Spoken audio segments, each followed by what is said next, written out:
मंगलाचरण करें। ओम नमः सिद्धेभ्यः जय श्री ओम नमः सिद्धेभ्यः जय श्री ओम नमः सिद्धेभ्यः। मंगलम भगवान वीरो मंगलम गौतमो गणे मंगलम कुंद कुंदाद्यो जयेंद्रमोऽस्तु मंगलम। सर्वमंगल मांगल्यम सर्वकल्याणकारकम प्रधानम सर्वधर्माणां जैनं जयतु शासनम। जैनं जयतु शासनम।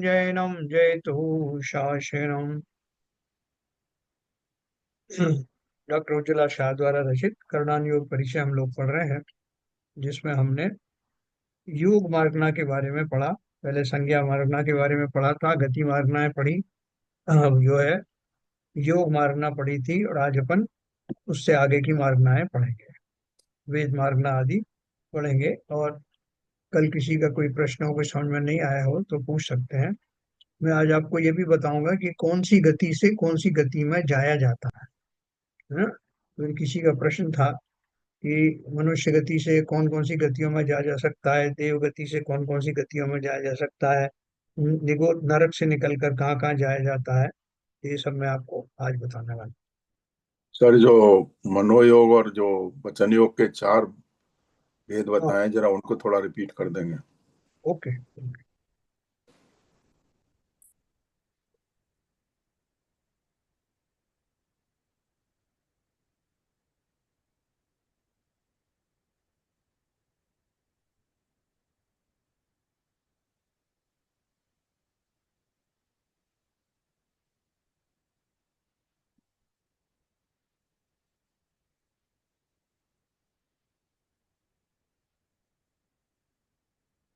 तो चार योग की बात अपन कर रहे थे ना, ये यहाँ पर है।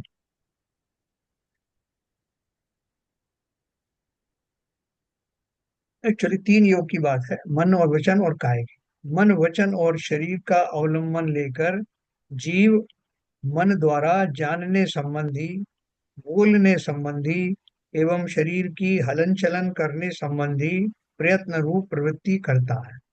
उस समय आत्म प्रदेशों की चंचलता के कारण नए नए नोकर्म स्कंद आकर जुड़ जाते हैं। इसे ही हम मन वचन काय योग कहते हैं। कि वो जो योग चल रहे हैं वो किसी ना किसी बहाने से तो चल रहे हैं, किसी न किसी निमित्त से चल रहे हैं। और निमित्त ये तीन ही हो सकते हैं उसमें।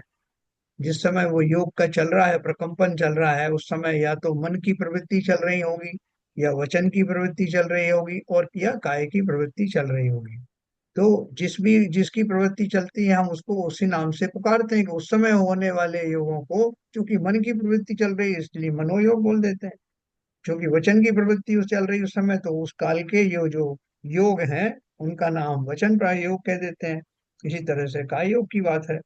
तो अब उन उन प्रवृत्तियों में होने में जीव के भावों का जो परिमाण है, कैसे भाव कितने हो रहे हैं, उनके हिसाब से योग कम ज्यादा हो सकते हैं, लेकिन वो निरंतर चलते रहे। नहीं, और ये उसी तो के समझ में आ अनुसार। गया सर। हाँ। ये तो समझ में आ गया इनके फिर मनोयोग और वचन योग के फिर आपने जो कल के हाँ। विवेचन में चार, और हाँ, चार भाग बताए थे, उनके बारे में पूछ रहा हूँ। ये देखिए, मैंने शायद आपको ये बताया था, ये काय योग के 7 प्रकार निम्न प्रकार है। नहीं नहीं, चार ये नहीं। उसमें, अच्छा इसमें से पढ़ा था वो। हम्म, एक मिनट। नहीं, इसी में था नीचे। कल मैंने आपको इसमें से पढ़ के सुना, मैं दोनों में देख लेता हूँ, एक मिनट। 10।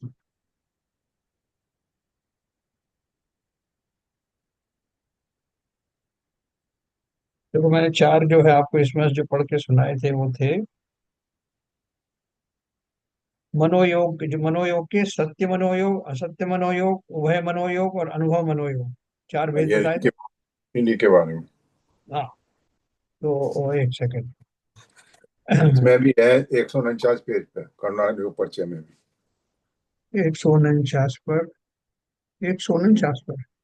149 पेज, जो किताब मेरे पास है उसमें। हाँ, इसके नीचे सबसे बॉटम में।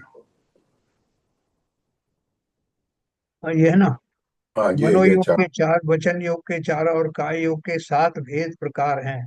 सत्य असत्य उभय अनुभय रूप जो पदार्थ हैं, उन्हें जानने में जीव की प्रवृत्ति होती है जब चार प्रकार के मनोयोग होते हैं। और उन पदार्थों का कथन करने की जीव की प्रयत्न रूप प्रवृत्ति होती है तब चार प्रकार के वचन योग होते हैं। अभी देखो चार प्रकार के जो उन्होंने उदाहरण दे के बताया था।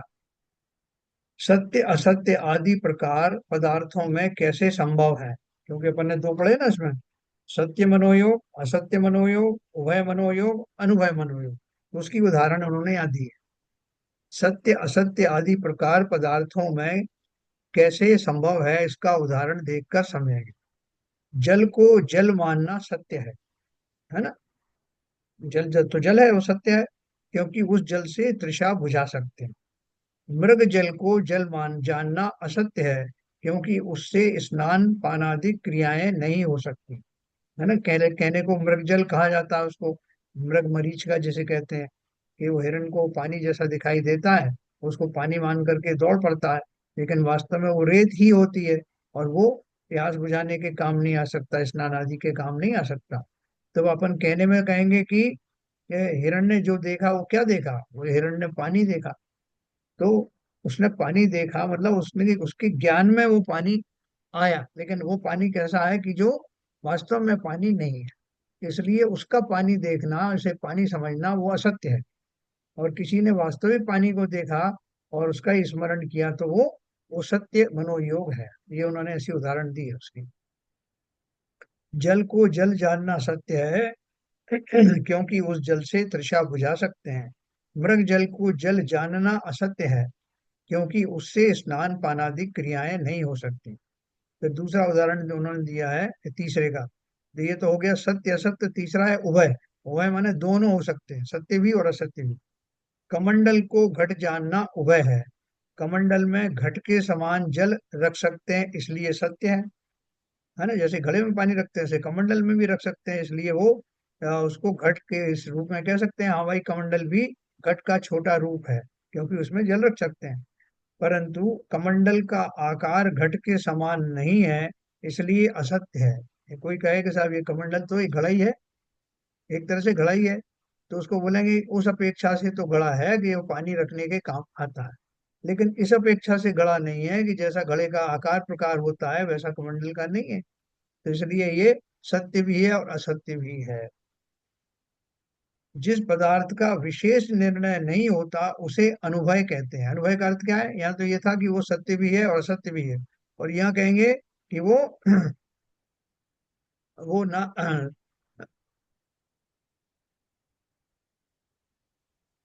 वो सत्य भी नहीं है और असत्य भी नहीं है। हाँ, ये प्रकार क्या है, उसमें तो ये था कि वो किसी अपेक्षा से सत्य और किसी अपेक्षा से असत्य है। यहाँ तो ये बोल रहे हैं कि पदार्थ का विशेष स्वरूप भाषित नहीं हुआ इसलिए सत्य नहीं है, परंतु सामान्य रीत से पदार्थ को जाना इसलिए असत्य भी नहीं है। सत्य भी नहीं और असत्य भी नहीं, इसका नाम अनुभय है। तो उसकी उदाहरण उन्होंने कैसे बताई, कि मान लो कोई आपको एक पदार्थ दिखाया गया और आपको बोला गया कि भाई साहब ये जो है ये क्या है। आपको आप ये नहीं कह सकते ये कुछ भी नहीं है, लेकिन आपके वो पदार्थ समझ में आया नहीं, इसलिए आप बोल रहे हो साहब ये तो पदार्थ जैसा कुछ लगता ही नहीं। जिन पदार्थों को मैं जानता हूँ वो पदार्थ में से कोई भी दिखाई देता नहीं, इसलिए मैं इसमें कह नहीं सकता कि ये वास्तव में कोई पदार्थ है। तो सत्य नहीं है, लेकिन कुछ तो दिखाए ना, उसका एग्जिस्टेंस है, तो इसके हिसाब से वो अभी असत्य भी नहीं है। तो ऐसे कथन को अनुभव जानना। तो सर ये एक मैं प्रैक्टिकल एग्जांपल दे रहा हूँ। हाँ जैसे अभी वहां पर रात हो रही, शाम हो रही है, रात हो रही है, यहाँ पर सुबह हो रहा है। हाँ इन दोनों परिस्थितियों को किस में डालेंगे, वह में डाल सकते हैं। हाँ। आप देखो कैसे कहोगे उसको।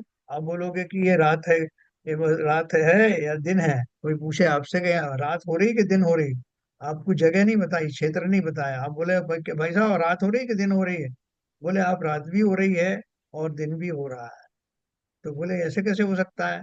बोले जहाँ का मैं रहने वाला हूँ ओरिजिनली, वहां पर जो है रात है, और जहाँ मैं अभी आया हुआ हूँ वह दिन है। तो इस अपेक्षा से दोनों बातें सत्य हैं।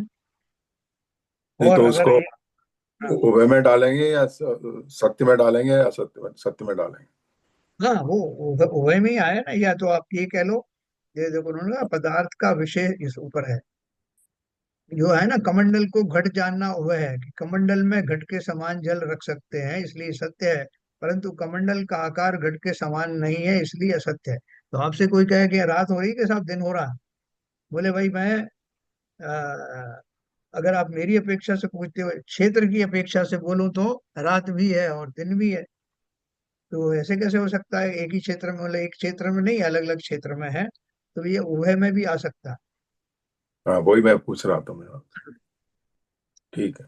इस प्रकार मनोयोग के, देखो ये जो थे ना, बीरबल की एक वो आता है, एक लतीफा आता है कि बीरबल ने एक बार कहा राजा से, अकबर से, कि ये जो बनिए जो होते हैं ये बड़े चतुर होते हैं, इनसे ज्यादा चतुर कोई नहीं है। तो उन्होंने कहा अच्छा, तो बुलाओ उनको, हम उनकी परीक्षा करेंगे।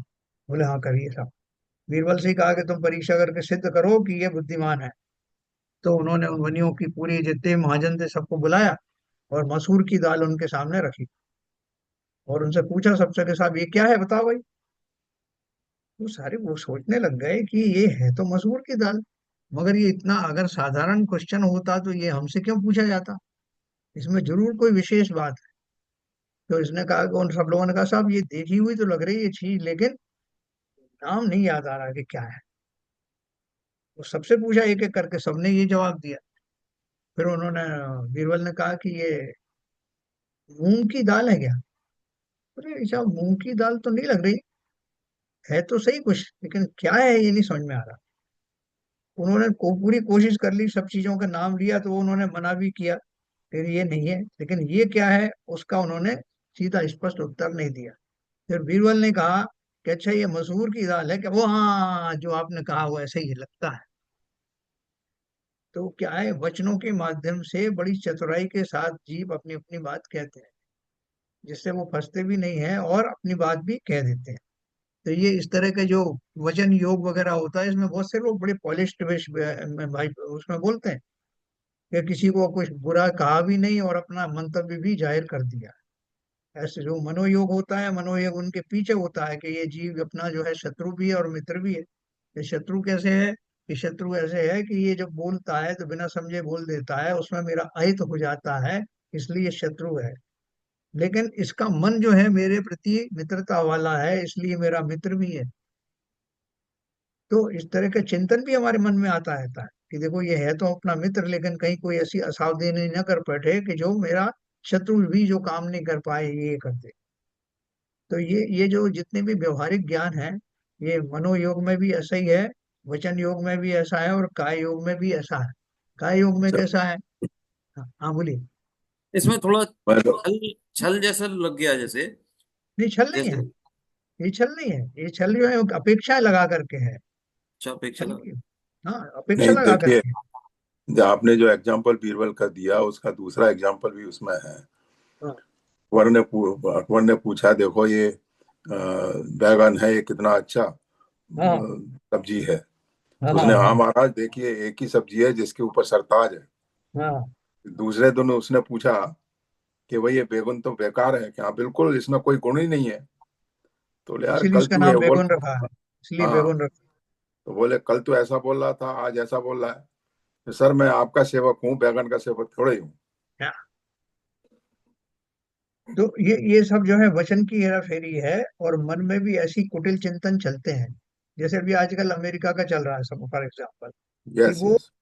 वो ये भी जानता है कि भारत दुश्मन नहीं है उसका, लेकिन वो ये भी जानता है कि अगर वो जिस तरह की गतिविधियां चल रही हैं उससे वो हमारे कंट्रोल में नहीं होगा, इसलिए उससे दुश्मन की तरह व्यवहार भी कर रहा है, लेकिन अंदर से उसके अंदर में ये भी भाव है कि ये दुश्मनी करने योग्य नहीं।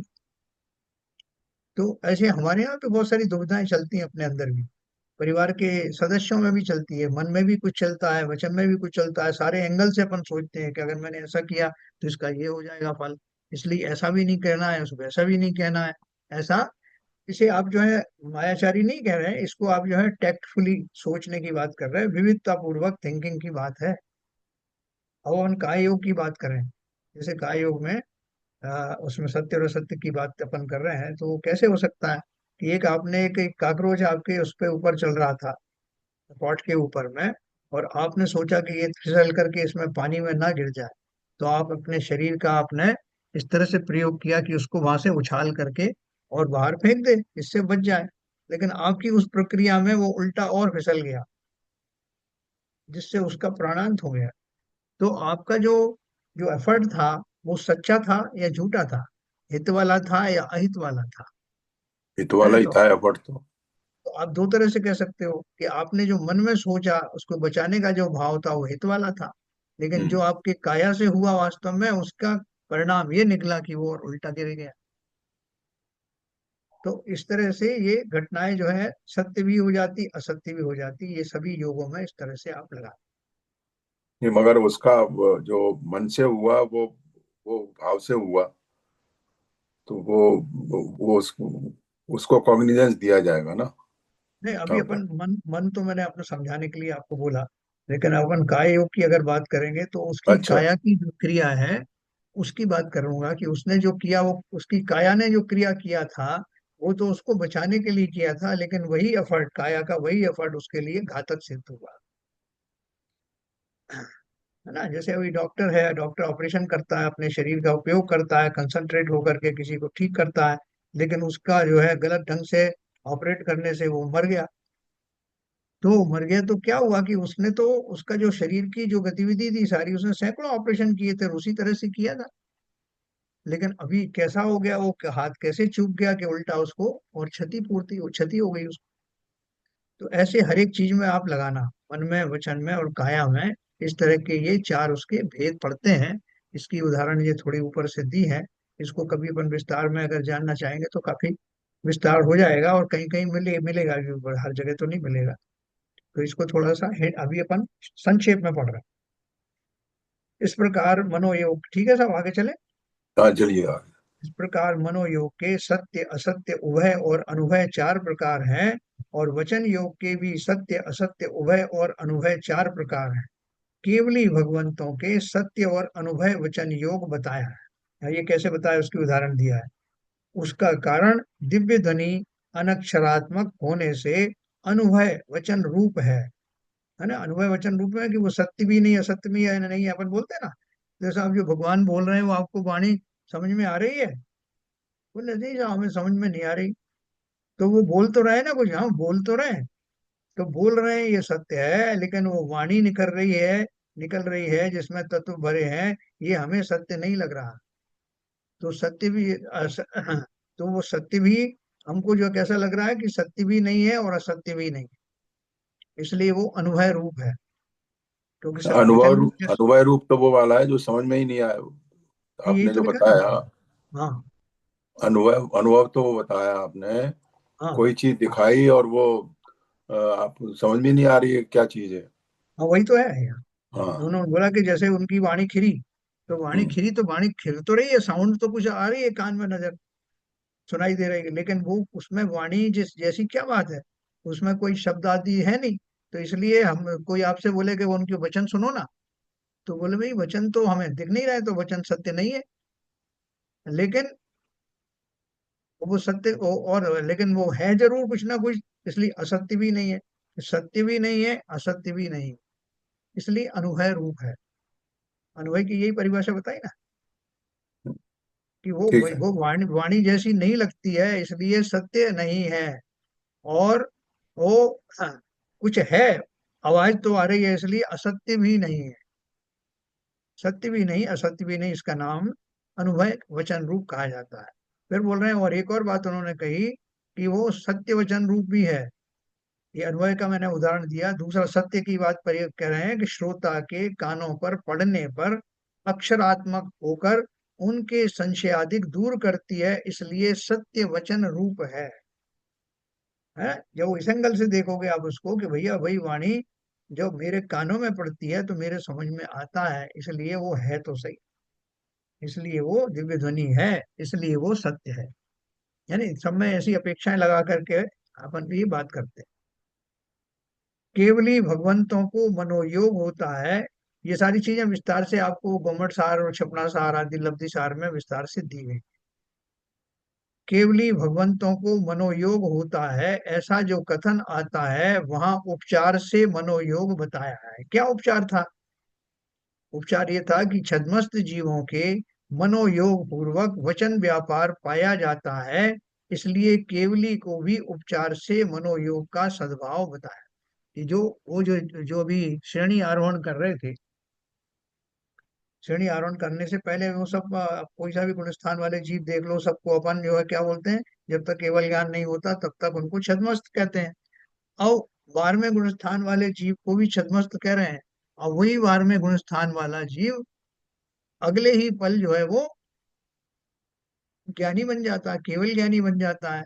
तो उसका जिस समय वो 12वें गुणस्थान तक था तब तक उसका मनोयोग भी चल रहा था।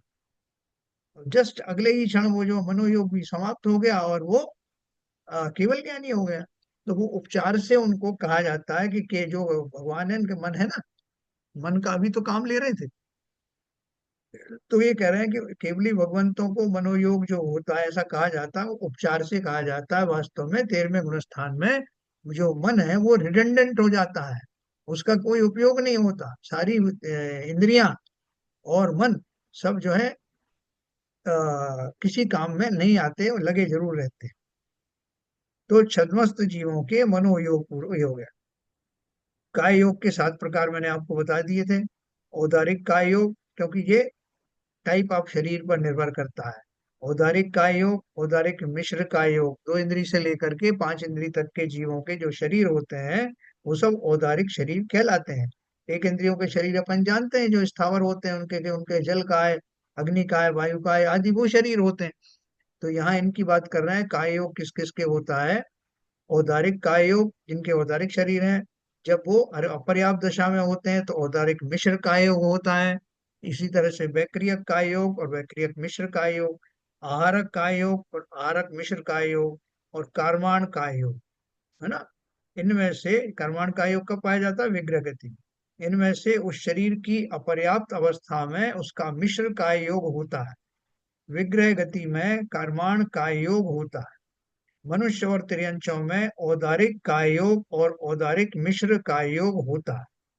देव और नारकी में वैक्रियक काय योग और वैक्रियक मिश्र काय योग होता है। आहारक शरीरधारी मुनि के आहारक और आहारक मिश्र काय योग होता है। ये मैंने पढ़ा। इस तरह मन के 4, वचन के 4 और काय के 7 कुल 15 प्रकार के योग हमने देखे। पहले कर्म और अनुकर्म का बंध किस प्रकार होता है उसके प्रकरण में हमने योग से प्रकृति बंध इस बात को विस्तार से समझा था। अब वेद मार्गना का स्वरूप देखेंगे, है ना। वेद मार्गना में क्या होता है? नाम कर्म के उदय से पुरुष, स्त्री या नपुंसक रूप शरीर बनता है, उसे द्रव्य वेद कहते हैं। द्रव्य वेद मतलब फिजिकल वेद। जो शरीर के जो अंग होते हैं, स्त्री रूप, पुरुष रूप या नपुंसक रूप, वो जो है वो फिजिकल होते हैं, इसलिए इसको द्रव्य वेद कहते हैं। फिजिकली या कोई स्त्री है, कोई पुरुष है, तो जैसे उसका शरीर है उसके हिसाब से उसका वो जो दिखाई देता है उस हिसाब से उसको अपन वेद कहते हैं कि ये स्त्री दिख रही है, पुरुष दिख रहा है या नपुंसक दिख रहा है। तो ये द्रव्य वेद हो गया। और परस्पर अभिलाषा युक्त मैथुन संज्ञा का धारक जीव भाव वेद वाला जीव है। और उसकी अभिलाषा पुरुष के प्रति आकर्षण है, स्त्री के प्रति आकर्षण है, दोनों के प्रति आकर्षण है, उसके अपेक्षा से उसके भाव, उसको भाव वेद वाला कहा जाता है। कि स्त्री के प्रति आकर्षण है, स्त्री वेद वाला, पुरुष वेद वाला, ऐसा। अधिकांश जीवों के समान वेद पाया जाता है, अर्थात जैसा द्रव्य वेद होता है वैसा ही भाव वेद होता है। देव, नारकी और भोग भूमि के मनुष्य और त्रियंशों के द्रव्य और भाव वेद समान होते हैं, यानी जैसा बाहर से दिख रहा है वैसे ही उसके भाव भी होते हैं। कौन कौन में?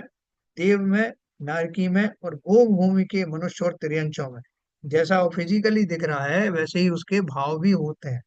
लेकिन कर्म भूमि के मनुष्यों और त्रियंचों में समान या असमान भेद हो सकते हैं। यानी बाहर से दिखने वाला पुरुष हो सकता है कि उसके भाव स्त्री जैसे हों, उसी तरह से स्त्री दिखने वाले जीव उनके भाव वास्तव में पुरुष जैसे हों। तो इस तरह से वो असमान हो सकते हैं। कर्मभूमि के मनुष्यों और तिर्यंचों में समान या असमान वेद हो सकते हैं। वेद मार्गना की अपेक्षा जीवों का विभाजन करने पर वेद सहित जीव और वेद रहित अपगत वेदी अवेदी जीव, इस तरह दो वेद होते हैं। सवेदी जीवों के पुरुष वेदी, स्त्री वेदी और नपुंसक वेदी तीन भेद होते हैं। जहाँ भेद होते हैं या वेद हो सकते हैं, वहां पे उस कैटेगरी के जो जीव हैं उनमें तीन तरह के वेद होते हैं। पुरुष वेदी, स्त्री वेदी, नपुंसक वेदी, अपन ने पढ़ा दिया। लेकिन नवे गुण स्थान में वेद का अभाव हो जाता है, तब तक के जीव सवेदी हैं, है ना। नवे वेद के में आते ही उसके पहले आठवें वेद तक के जो जितने जीव हैं वो सब, उनका कोई ना कोई वेद होता है। उसके पश्चात अपगत वेदी हैं। अपगत वेदी का अर्थ क्या है, मैं आपको आगे बताऊं। यह भाव वेद की अपेक्षा है। द्रव्य पुरुष वेदी जीव ही छठे या ऊपर के गुण स्थानों में जा सकते हैं। देखो ये इंपॉर्टेंट बात मैं आपको बता रहा हूँ।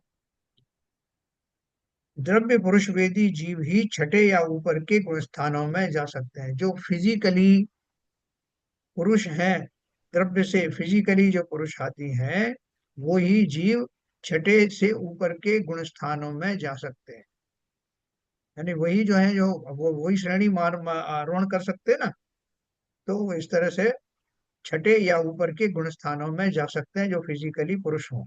ये द्रव्य स्त्री वेदी जीव पांचवे गुण स्थान तक ही जा सकते हैं, ऊपर नहीं। जो द्रव्य द्रव्य से जो स्त्री है वो पांचवें गुण स्थान तक जा सकते हैं। अपन को मालूम है ये सब, जो आरिकाएं वगैरह वो पांचवें गुण स्थान में रहती हैं, उनका छठा सातवां गुण स्थान नहीं होता। ठीक है। इसमें और भी बहुत सारी चीजें हैं जो मैं आपको बाद में बताऊंगा। एक इंद्रिय से चतुरिंद्रिय तक सभी जीव नपुंसक वेदी ही होते हैं। जो समूषण जीव जितने हैं, एक इंद्रिय से लेकर चतुरिंद्रिय तक के सभी जीव नपुंसक वेदी ही होते हैं।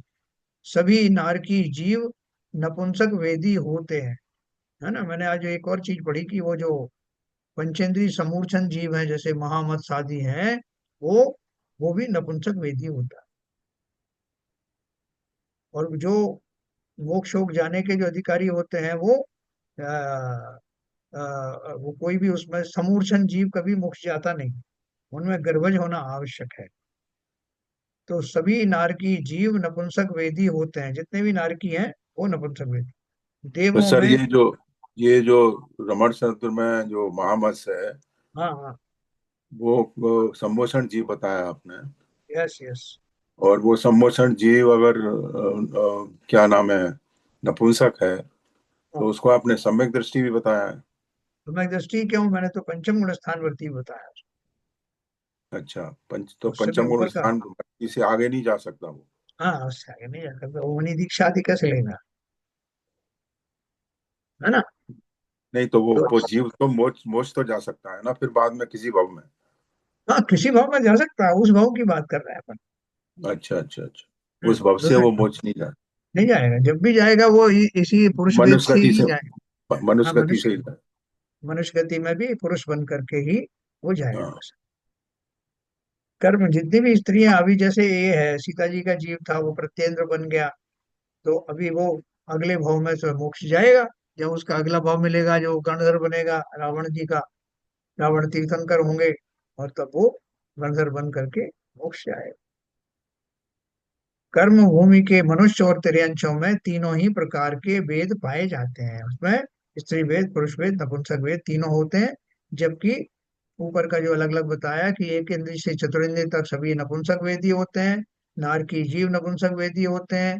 देवों में और भू भूमि के मनुष्य और तिर्यंचों में स्त्री और पुरुष दो ही वेद होते हैं। कर्म भूमि में हम लोग रह रहे हैं ना, मनुष्य और तिर्यंचों में तीनों ही प्रकार के वेद पाए जाते हैं। हाँ, अब ये देखो दूसरी बात है, नवे गुण स्थान के पांच भागों में से, अभी एक एक गुण स्थान कितना थोड़े से पीरियड के लिए होता है। सर एक एक चीज अंत, और है, हाँ ये आप यहाँ पे लिखा है एक इंद्रिय से चतुरिंद्रिय तक सभी जीव नपुंसक वेदी होते हैं। जी, जो जो त्रसजीव दो इंद्रिय से चतुरिंद्रिय तक है, हाँ, अगर नपुंसक वेदी हैं, तो उनका जनन कैसे होता है। समूर्छन बताया ना आपको, सारे जीव समूर्छन है। तो जन्म कैसे होता है, मतलब वो कि ना वो गर्भज है ना अंडज है, बाह्य वातावरण से वो लेकर के वातावरण अपने शरीर का निर्माण होता है उनका। अच्छा अच्छा, तो मक्खी भौरे वगैरह सब ये संभोषण। हाँ सब। अभी देखो लोगों को एक भ्रम होता है, चींटी के अंडे लेके बोलते हैं चींटी के अंडे हो गए, हाँ, चींटी अंडे वो भी लेकर बोलते के जा हैं, रहे हैं। वो भी बोलते हैं, हाँ। तो बोलते हैं चींटी के वो अंडे नहीं होते हैं, क्योंकि चींटी जो है गर्भज जीव नहीं है, ना वो अंडज जीव है ना पोतज जीव है, वो तो समूर्छन जीव है। तो वो आपको जो दिखाई देता है वो कोई और दूसरे कण होते हैं, लेकिन वो अंडे नहीं होते। जब ये अचानक से कभी कभी चींटियों के गुच्छे एकदम दिखते हैं, तो वो हाँ, संभोषण की वजह से ही समूर्छन होता समूर्छन जीव है। आपने टोपी लगाई और टोपी को उतारा आपने, वो समूर्छन जीव उसके अंदर पैदा हो गए। जो भी ऐसी क्लोज्ड जो है सांप है, जगह होती सांप है ना। है। हाँ। सांप सांप तो चतुरंगी होता है। सर्प। सर्प तो पंचेंद्रीय जीव है। सर्प पंचेंद्रिय है। कुछ तो एक उसके विशेष प्रकार, वो नहीं होता ना, कर्ण अलग नहीं होता, पीली वाली में नहीं होती इसके। उसमें जो कर्ण जो है वो कर्ण, उसकी जो स्किन होती है उसमें छिद्र होते हैं विशेष, उन विशेष उन छिद्रों से वो सुनता है। हाँ, छिद्र सुनता। तो ये जब चलो। जुए जुए होते हैं, खटमल साइंस से होते हैं। बोलती है वो कंपन लेता है एक्चुअली, वो जैसे ऐसे जैसे हाँ। बंदे का जो कान। क्या जी? बायोलॉजी को तो ये बोलते हैं कि कान नहीं है उसके। आवाज नहीं क्या आ रही आवाज? ललित जी आवाज आपकी साफ प्रॉपर। नहीं आती है आपकी? हाँ। बायोलॉजी में तो हाँ। कान के बगैर ही बोलते हैं। हाँ, कान के बगैर इसीलिए बोलते हैं, बाहर जैसे कान है जिन्हें हम कान कहते हैं वो ऐसे कान उनके नहीं होते। मगर कर्ण इंद्री होती है उनके, स्किन से वो सुनाई देता है उनको। बीन बीन बजाते हैं तो वो सुनते हैं कि नहीं? पर ऐसे चतुरंगी रेंज नहीं है कोई। चतुरेंद्रिय कौन, रेंज कौन नहीं है? रेंज सर्प। कैटेगरी में चतुरंगी नहीं है, सभी मतलब नपुंसक वेदी है। मतलब एक से हाँ, चार, एक से एक इंद्री से चतुर चतुरेंद्रिय चतुर्थ तक सब के जीव जो है, यस। सभी सम्मूर्छन है। सभी, हाँ, सभी समूर्छन जीव जो हैं वो नपुंसक वेदी ही होते हैं, नियम से। हाँ नहीं, प्रसाद जी, सम्मूर्छन जीव तो तो आप नपुंसक वेदी होंगे, लेकिन सभी एक इंद्रिय पंचेंद्रिय और पंचेंद्रिय, एक इंद्रिय चतुरेंद्रिय चतुरेंद्रिय तक के जो है वो पक्का बताया उन्होंने, भौरा चतुरेंद्रिय होता है। सर, ये जो जुआ खटमल जो होते हैं, ये भी सारे संभूषण ही होते हैं। हाँ हाँ हाँ, बिल्कुल। चूहा का, चूहा सम्मूर्छन किधर? हाँ। चूहा सम्मूर्छन नहीं है। चूहा, चूहा तो बड़ा पंचेंद्रिय है। चूहा तो बड़ा है ना, पंचेंद्रिय, गिलहरी है, छिपकली है, ये सब पंचेंद्रिय जीव है। छिपकली के अंडे होते हैं, और ये कबूतर के अंडे होते हैं, मोरनी के अंडे होते हैं, ये सब पंचेंद्रिय जीव है।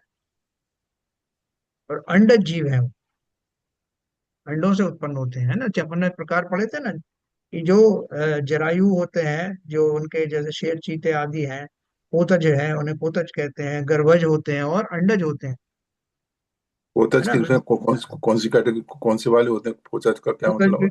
जिनका वो जो है ना, जो झिल्ली होती है ना, देखो पोतज के बारे में मैं आपको बताता हूँ। इस बार अपन पूरे विस्तार से मैंने आपको बताया था, क्या वही पर बताता हूँ। हम्म,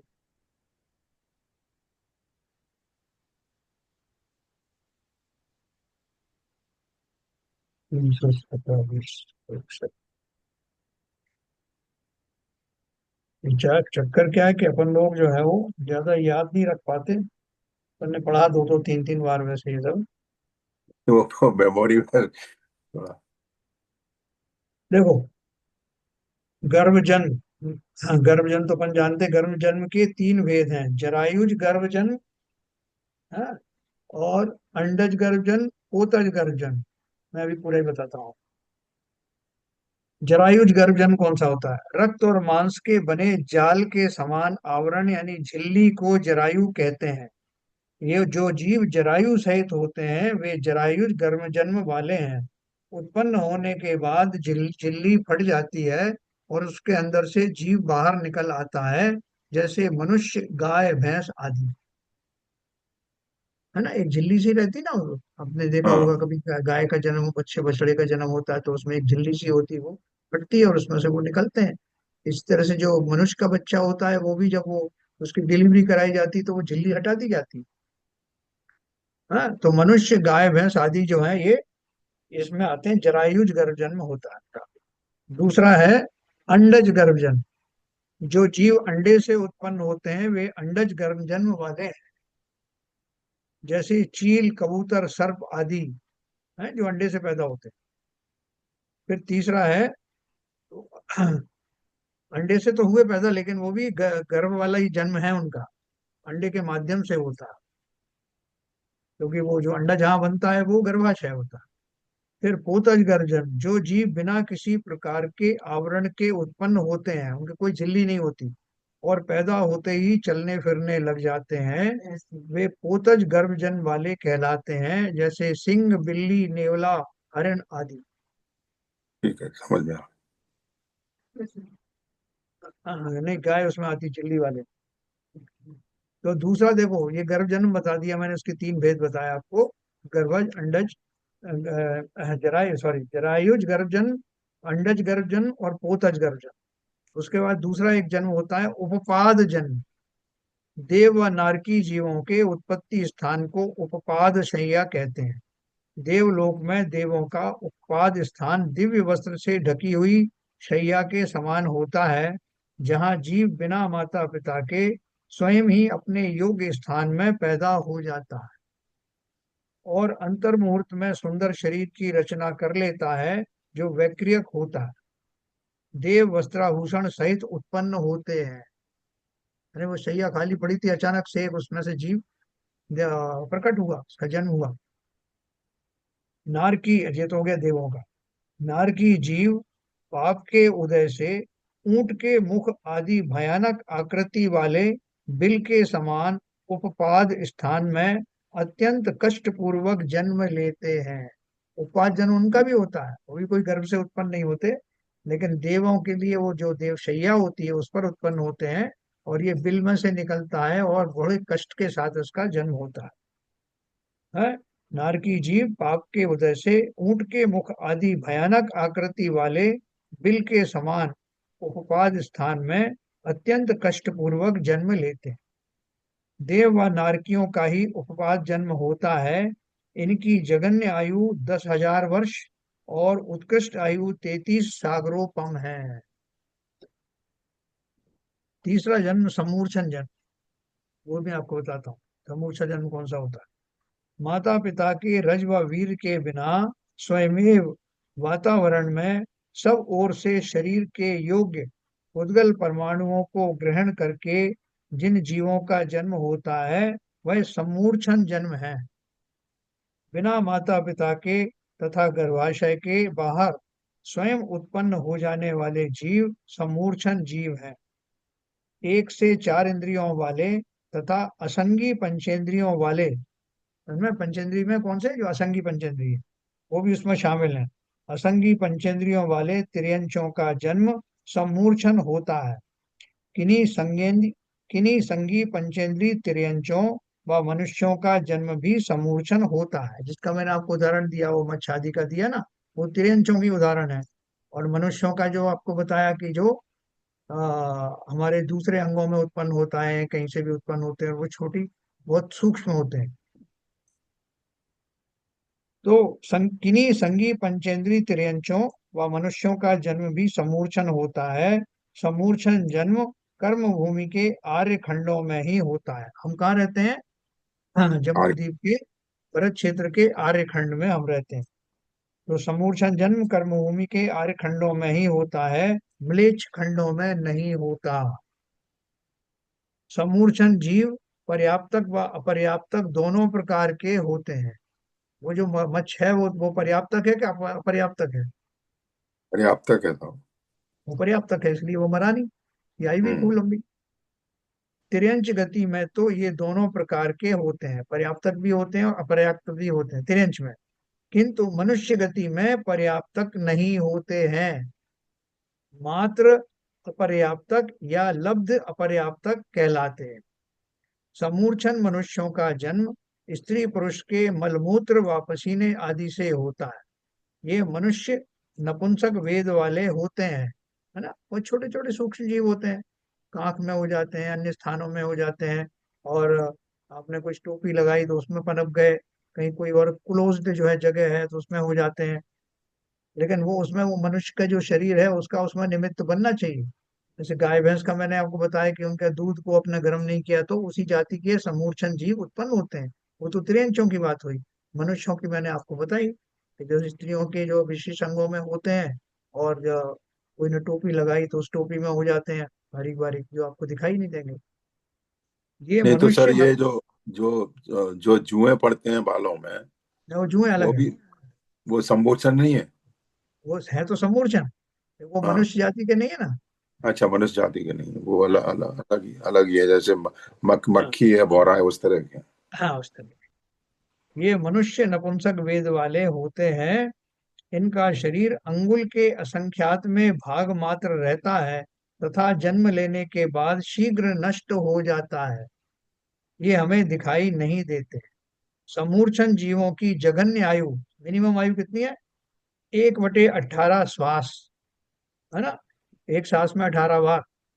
और उत्कृष्ट आयु 1 कोटि पूर्व होती है। कोटि पूर्व मतलब 1 करोड़ पूर्व। आदिनाथ भगवान की आयु कितनी थी? 84 लाख पूर्व। तो ये उससे भी ज्यादा, इतनी ज्यादा हो सकती है किसकी? समूर्छन जीव की, पंचेंद्रिय जो तिर्यंच जाति का। ठीक है, मनुष्यों का तो अपर्याप्त ही होते हैं। इस प्रकार से ये अपन ने गतियों के बारे में पढ़ा, इनका जन्म के बारे में। ठीक है, आपको गति के बारे में बताऊं क्या? कौन सी गति से कहाँ जा सकते हैं? बताओ ना। हाँ, किसी ने पूछा बताइएगा। था। हाँ, 4 गतियों के जीव, देखो पेज नंबर 305, ये जैन धर्म जानिए। गतियों में आवागमन, ये इंटरेस्टिंग सब्जेक्ट है, मैं आपको बता रहा हूँ। चारों गतियों के जीव मरकर अगली गति में निम्न प्रकार से जाते हैं। नरक गति का जीव मरकर मनुष्य या सैनी पंचेंद्री तिर्यंच होता है। अगर नरक गति का जीव है तो मर करके क्या बनेगा वो? या तो मनुष्य बनेगा, या सैनी पंचेंद्री तिर्यंच होता है। छोटा मोटा तिर्यंच नहीं होता, बड़ा तिर्यंच सैनी पंचेंद्री, शेर चीते आदि हैं, भालू हैं, ये सब बनेगा। यह असैनी पंचेंद्रिय स्थावर विकलत्र देव व नारकी नहीं होता। वह चक्रवर्ती बलभद्र नारायण या प्रतिनारायण भी नहीं हो सकता। इसकी बात कर रहे हैं, नरक गति का जीव। नारकी जी की।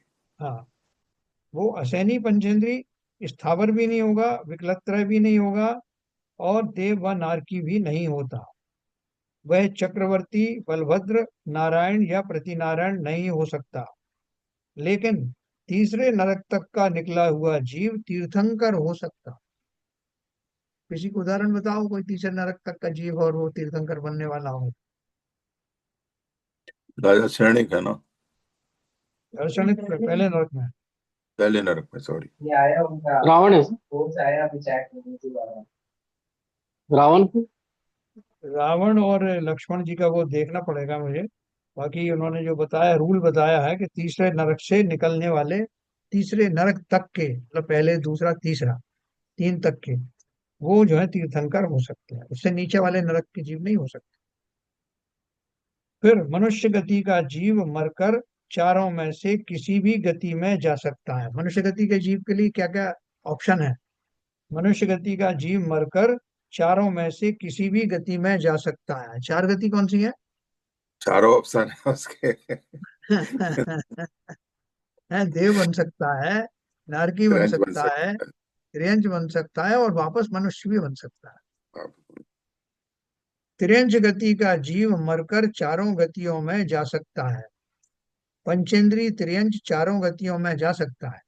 शेष त्रियंच देव गति और नरक गति में नहीं जाते हैं। देखो कैसा बढ़िया सिस्टम है कि देव तो मर करके एकेंद्री बन सकता है, लेकिन एकेंद्री जो है वो देव गति में नहीं जा सकता, है ना।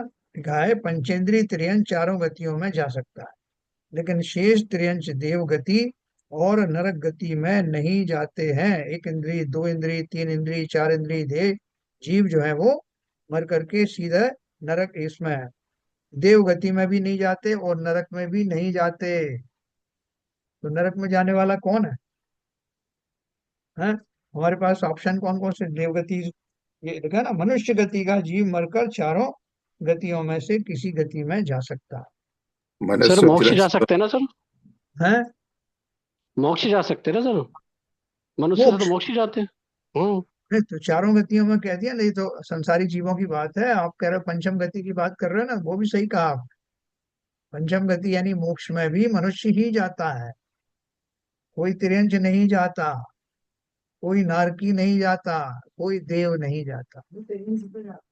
मोक्ष, मोक्ष कौन जाता तिर्यंच? अरे तो मनुष्य होके तो गया ना। दूसरा, चौथा है देवगति का जीव। और देवगति का जीव मर करके कहाँ कहाँ जा सकता है? बताओ भाई नीरजा जी, बताओ देवगति का जीव कहाँ कहाँ जा सकता है? देवगति का जीव एक इंद्रिय भी बन सकता है, मनुष्य भी बन सकता, मनुष्य बनना ही पड़ता है अगर मोक्ष जाना है तो। हाँ, और वो उसमें नरक में नहीं जाएंगे वो। बहुत सर बढ़िया अधिकतर बात नरक में कही ही जाते हैं। है। देव अधिकतर नरक में ही जाते हैं ना सर? जो भाव जब माला सूखती है उस समय उसमें फिर ऐसे आकुल व्याकुल होते हैं वो। वो एक इंद्रियों में जाते हैं। हाँ एक इंद्रिय में जाते हैं। देखो, देवगति का जीव मरकर मनुष्य, पंचेंद्रिय तिर्यंच तथा पृथ्वी कायक, वनस्पति कायक व जल कायक जीव हो सकता है। वह देवगति व नरक गति में नहीं जाता है। ठीक है, नीरजा ने सही बोला कि वो एक तो नरक में नहीं जाएगा और दूसरा पुनः देव गति में नहीं जाएगा। जैसे मनुष्यों में तो मनुष्य गति में जाता है, फिर से अलग अगला भाव फिर मनुष्य का मिला, लेकिन देव गति में वो दोबारा नहीं जाता, कंटिन्यूएशन में नहीं जाता। देव गति का जीव मरकर मनुष्य, देखो हमारा हम सब जो है सब देव बनने वाले हैं, इसकी गारंटी आ गई शास्त्रों में। ठीक है, अपना अपना नाम सब चेक कर लेना, उसमें लिखा हुआ है। और देवगति का जीव मरकर मनुष्य और पंचेंद्रिय तिर्यंच तथा पृथ्वी कायक, वनस्पति कायक व जल कायक जीव हो सकता है। ठीक है, वो देव गति व नरक गति में नहीं जाता है, ये लिखा है इसमें। ठीक है सर, तो इस प्रकार से हमने गतियों के बारे में पढ़ा। किसी को थोड़ा जिज्ञासा थी, थोड़ा हमारे पास 7-8 मिनट है, जरा आगे का और पढ़ते हैं। नहीं, देखो, हाँ ये मैं आपको बता रहा था वेद के बारे में। 9वें गुण स्थान के 5 भागों में से सवेद भाग तक वेद का सद्भाव रहता है। देखो, एक गुण स्थान कितना छोटा सा होता है, एक अंतर्मुहूर्त में सारी ही पूरी प्रक्रिया श्रेणी आरोहण की हो जाती है। और उसके अंदर में जो अलग अलग गुण स्थान है वो भी अंतर्मुहूर्त के होते हैं, तो कितना छोटा अंतर्मुहूर्त होगा। उसके अंदर भी उन्होंने, केवल ज्ञानी ने छोटे छोटे भाग देखे हैं उसके फर्स्ट इंस्टेंस में क्या होता है। दूसरे, जैसे 7वें गुण स्थान के बारे में बोलते हैं ना, 7वें गुण स्थान के अंतिम भाग में जिनका जो है सातिशय पुण्य का उदय होता है, वो श्रेणी आरोहण वहां से करते हैं। इसी प्रकार से जो 9वां गुण स्थान है उसको 5 भाग में डिवाइड किया। तो 5 भागों में से एक भाग जो है, एक एक जगह तक वो सवेद वेग कहलाता है, वहां तक वेद रहता है। उसके बाद में वेद का सद्भाव नहीं रहता, वो अवेदी हो जाते हैं। तो लेकिन अब क्या बचा उसमें, वो लिखा 9वें के शेष भागों वाले तथा 10वें, 11वें, 12वें, 13वें और 14वें गुण स्थान वाले जीव अपगत वेदी हैं। अपगत वेदी का अर्थ क्या है? कभी मैं पुरुष हूँ, ये तो पक्का हो गया कि श्रेणी आरोहण कर रहा हूं तो मैं पुरुष हूँ। और पुरुष में मैं, अब जो कि पुरुष पर्याय में था, तो मेरा जो जन्म से जो मेरा वेद है, द्रव्य वेद जो है वो पुरुष का है। लेकिन भाव वेद समाप्त हो गया, यानी जिन भावों के द्वारा जो जो पुरुष वेद पाया जाता है वो भाव मेरे समाप्त हो गए। कौन से, कब से हो गए? 9वें गुण स्थान के सवेद भेद भाग के आगे से। और आगे से मतलब 14वें गुण स्थान तक। अब वो लोग 14 गुण स्थान के बाद में फिर क्या भाई, 14 के बाद में क्या होगा? सिद्ध दशा गुणातीत योग सिद्ध रहता दशा ही नहीं, गुणातीत। वेद रहता है। गुणस्थानातीत हो गए, बराबर। फिर तो वो संसारी रहे ही नहीं, है ना। तो 14वां गुणस्थान, वैसे तो 13वें गुणस्थान से ही संसारी नहीं रहते, भले यहाँ फिजिकली मौजूद रहते हैं। तो ये सारी चीजें जब आप प्रक्रिया सुनोगे, अपन ये पंचलब्धि पढ़ेंगे ना, इसमें ही सब आ जाएगा। उसमें कि कैसे कैसे कौन कौन से जो है गुणस्थान में क्या क्या बंध रुक जाते हैं, क्या उदय रुक जाते हैं, क्या सत्ता में से चला जाता है। बहुत इंटरेस्टिंग सब्जेक्ट है ना। अपने को जिज्ञासा होगी और कि मैं कुछ भी नहीं कर रहा हूँ, मैं ट्रेन में बैठा हुआ सो रहा हूँ अपने, और सारे स्टेशन धड़ाधड़ निकलते चले जा रहे हैं और मैं गंतव्य पर पहुंच जाता हूँ। तो ठीक उसी प्रकार से जो श्रेणी आरोहण करने वाले जीव हैं, उनको मात्र अपनी भावों में और शुद्ध शुद्ध से शुद्धतर भाव होते होते वो अपने गंतव्य पर पहुंच जाते हैं। कौन से गुणस्थान से गए, ना तो इसकी उनको परवाह है, ना उन्हें उनकी जरूरत है मालूम करने की। सीधे लैंड करते हैं वो 13वें गुणस्थान में, और 13वें से फिर सीधे जाते हैं और उसमें अगले शुक्र ध्यान लगाते ही 14वां गुणस्थान होते होते गुणस्थानातीत हो जाते हैं। तो अपन को कुछ नहीं करना। जैसे कोई आपसे कहे कि साहब आपको फलानी जगह जाना, अरे भैया कौन जाएगा, इतनी बड़ी फ्लाइट में बैठेगा, फिर कौन ये सब करेगा, फिर उतरेंगे, फिर गाड़ी पकड़ो, फिर टैक्सी पकड़ो, अरे कुछ नहीं करना आपको। आप तो खाली जो है वहां आप सोते रहना, और आपको वो विमान ले जा करके गंतव्य स्थान पर रख देगा। ठीक उसी प्रकार से हम उस तैयारी में जुट जाएं। कौन सी तैयारी में, जब हमें ये कोई आकांक्षा ना रहो, कोई हमें लेने आएगा, कोई हमें उतारने आएगा, हम कैसे जाएंगे, कुछ नहीं। आपको सहारा भी किसका लेना है, अपने भावों का, अपने स्वभाव में मात्र रहना है। कोई आपसे कहे कि आप घर में बैठे रहना, और अपने जो कपड़े वपड़े बिल्कुल हल्के फुल्के कपड़े हैं, मात्र नाम के कपड़े हैं, उनमें ही आप पड़े रहना आराम से, और हम आपको आपका पूरा घर सहित उठा करके दूसरी जगह स्थापित कर देंगे, आपको कोई कष्ट नहीं होगा। तो अपन बड़े खुश होते हैं कि हाँ, ये चीज बढ़िया है, और आपको बहुत अच्छी जगह ले जाएंगे, आपको घर से भी नहीं छोड़ना पड़ेगा। तो ऐसा कौन होगा जो तैयार नहीं होगा। तो इसी का नाम है वो मुनि दशा, वो श्रेणी आरोहण वाली दशा, जिसमें जीव अपने स्वभाव रूपी घर में बना रह करके अपनी मंजिल को प्राप्त कर लेता है। यानी उसका अनुभव करें हम, उसकी उसको फील तो करें कि कैसी वो दशा होगी। और वो मुनियों के लिए वही परम लक्ष्य है।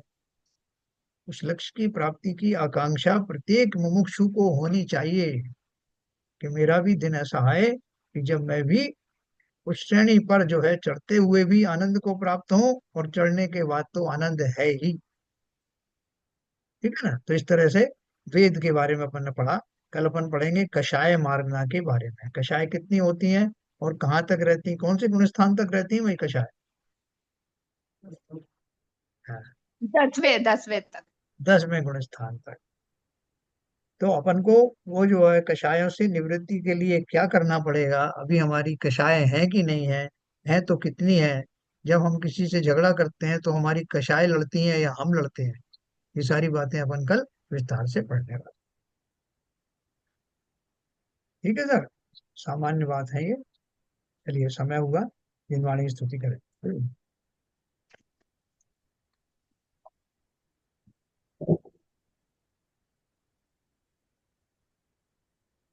प्रकाश में को ज्ञान के प्रकाश में को प्रकाश में को मनुष्य बखान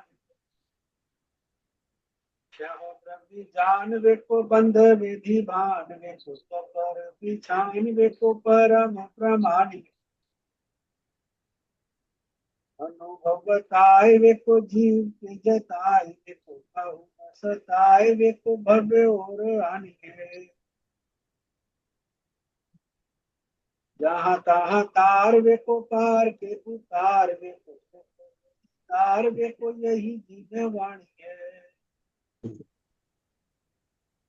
ये जिनवाणी भारती तो है जपूजन नैन तो तेरी शरण गए सो पावे सुख चैन। या वाणी के ज्ञान से सुझे लोकालो तो वाणी मस्तक धरो सदा देते हो। सजा देते हैं। गुणवाणी माता की जय। की की जय। जय।